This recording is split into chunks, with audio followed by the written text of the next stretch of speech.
Hi and welcome everyone. Thank you all for tuning in and prepare yourself for 2 work-related revenge stories today.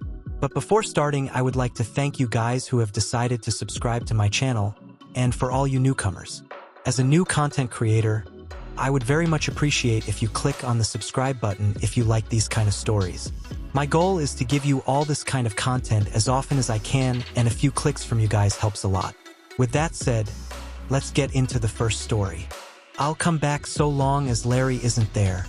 Got permission to share this from my buddy who is a software engineer. Background. To give you some background on my friend Tim, made up name, he has been programming since he was like 7 years old. Tim said by the time he got to college he breezed through most of his computer science classes because a lot of the content they were covering he had already mastered years prior. Tim is an excellent programmer. Tim's career has been quite successful. He's worked for Google, Facebook, Amazon, and finally a hedge fund. The story starts at the hedge fund. Tim works a lot with AI technology, and at this hedge fund he was the lead programmer manager who spearheaded an effort to optimize their AI that helped them complete literally millions of trades a day. To say his work had a massive impact was an understatement. All of this is going on with COVID-19 in the background. Due to COVID-19, they went to a work-from-home model, where my friend Tim kept working. During the work from home, Tim was looking around his fancy $4,500 NYC apartment and wished for things like a yard, a heated pool, a nice 3-car garage, and not living in a high-rise. It dawned on Tim that he could leave NYC. Tim moves to Michigan. So Tim moved back to his hometown in Michigan, where he bought himself a really nice home with a heated pool, a 3-car garage, a nice yard, and guess what the yard had in it? A mother-in-love suite, which was essentially a 2-bedroom, 1-bath second home on the property of his main home, which he turned into his man cave. It's actually pretty sick. Oh yeah, and his mortgage payment was far less than his $4.5K a month rent. Like half. Tim spent the rest of his COVID-19 work from home pounding out projects, etc. He never actually informed his employer on an official basis he moved. He just kept working. Then COVID-19 ended. COVID-19 is finally over. Back to the office? Or? Tim boss, Larry calls him up and goes, "All right, Tim, on Monday we are starting work back at the office." And Tim goes, "Yeah. About that I moved to Michigan." Larry is shocked and goes, "You didn't even ask if you could do that?" And Tim basically said, "I didn't know I needed your permission to move," in a sarcastic as fuck way. Larry insists that Tim needs to move back to NYC, or he won't have a place on the team. Tim says he's been doing the exact same work from home at a high level for the past year. He's willing to travel to NYC for a few meetings a year on his own dime, but he feels his quality of life is so much higher outside of NYC he has no desire to live in NYC. To which Larry said if Tim doesn't have any desire to live in NYC, then he has no desire to keep Tim employed. Now, dear Reddit, what do you think a talented senior programmer with over a decade of experience, who specializes in AI technology, is going to say to a response like that? If you're thinking he quit, you'd be absolutely right, he quit. Maintaining complex code can be hard. Now, anyone that has done any programming knows that sometimes the best person to maintain the code is the person who wrote the code. There's logic, there's thought processes, there's so much that goes into programming that can be so individualistic it can be hard for someone to take over a code base they didn't write. John, CEO, enters the picture. 6 weeks goes by when John calls Tim. John is the CEO of the hedge fund. John gets Tim to agree to consider coming back, so that's when John suggests they fly Tim to NYC and he sits down with John. Tim, however, flipped the switch and said, "No. How about you fly out to Michigan and we discuss this?"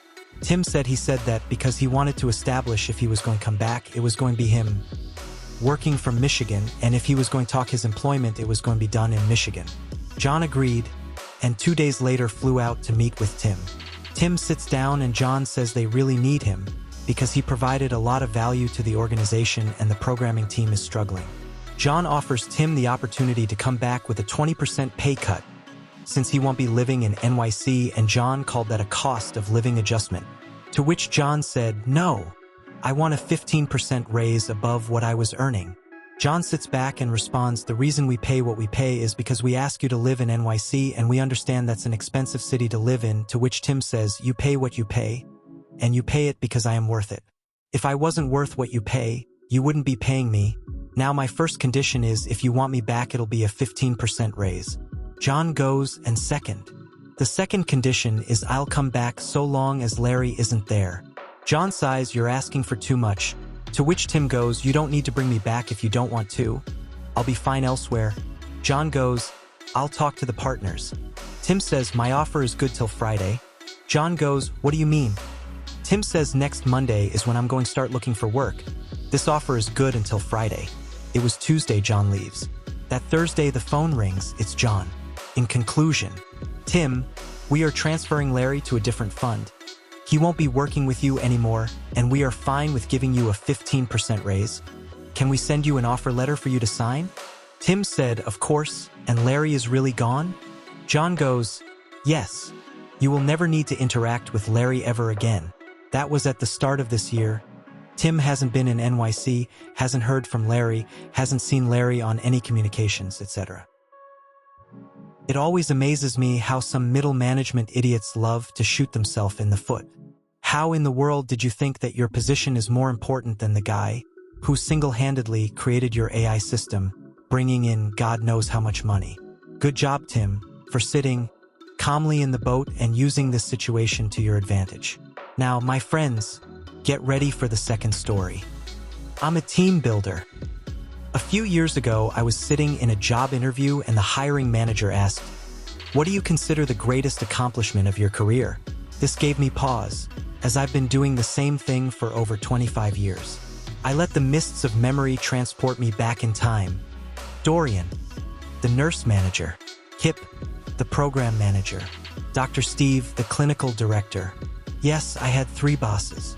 I started on the unit as an already seasoned, jaded RN and soon discovered that most staff who worked there were very, very young and inexperienced. For many, this was their first real job.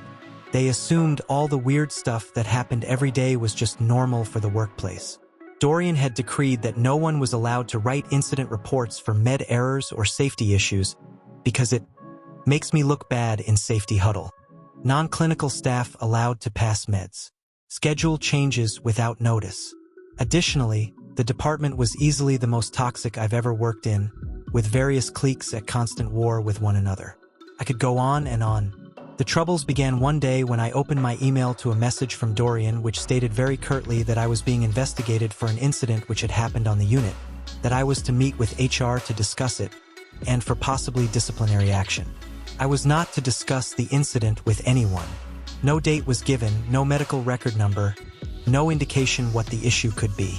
I replied that I would need the above information, would speak with my union rep, and meet at a time convenient for me. Dorian declined to give information. I declined to meet with him. I began receiving emails almost daily, each more threatening than the last. I printed them all, contacted my sister, the employment attorney, tried not to start shaking whenever I had to check my email. I was keenly aware that this is intimidation 101, but it is remarkably effective even when you know that. Because I'm not a direction follower, I was soon discussing this in the break room, and before I knew it had been approached by 3 other women who had all received the same email on the same day. Comparison showed the emails being sent about a minute apart.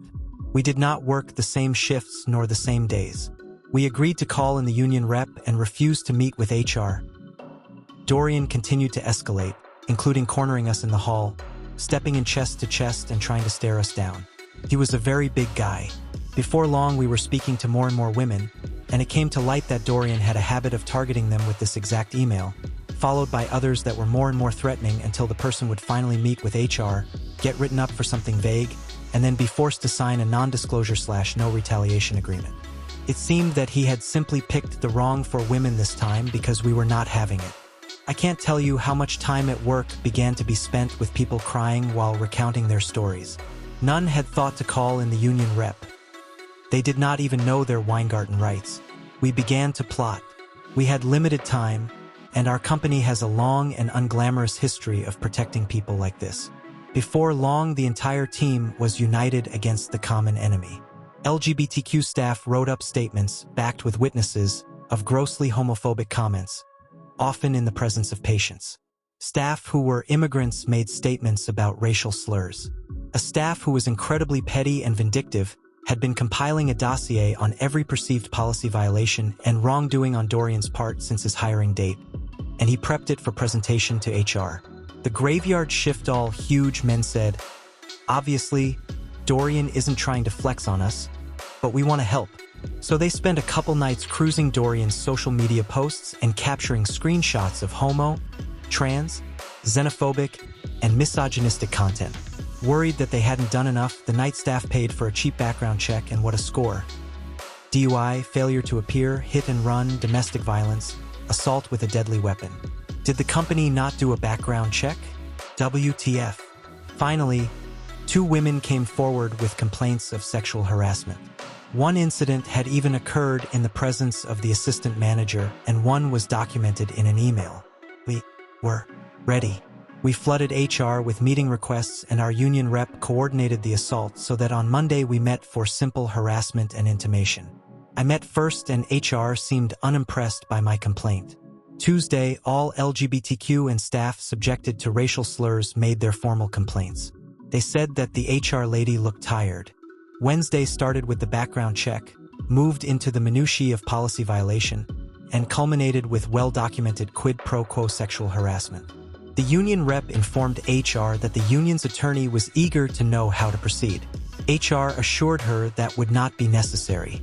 That evening, Dorian posted a sign on his office door saying he would be away for a few days and to contact Kip or Dr. Steve if we needed anything.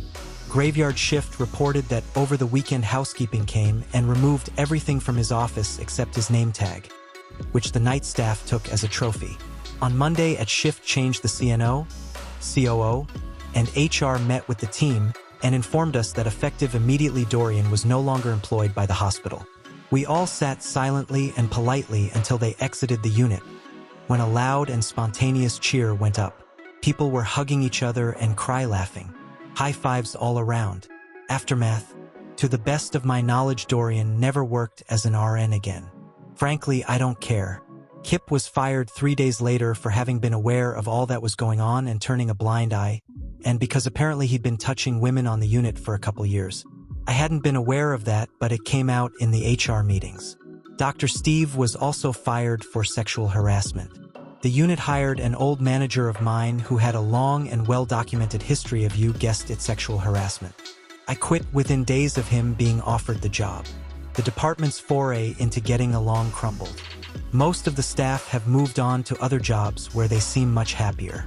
What do you consider the greatest accomplishment of your career? I sat up straight, smiled, and said, I took a very fractured team and brought them together to achieve a common goal. I like to think I'm really good at team building. Well done, OP. Getting rid of disgusting people like that using the collab of the whole workforce is great. In my opinion, you should be the boss. I don't know how it happens, but shitty bosses like Dorian keeps turning up on Reddit. With all the money companies spend on recruiting staff, it's astounding how many bosses are complete morons and evil scum. Well, that's the end of this video. I really hope you enjoyed the stories. These revenge stories always makes me smile, especially when shitty bosses get what's coming. Everyone probably have a former or current boss they would like to see burn a bit. Don't forget to subscribe if you enjoyed today's stories, and until next time, be awesome.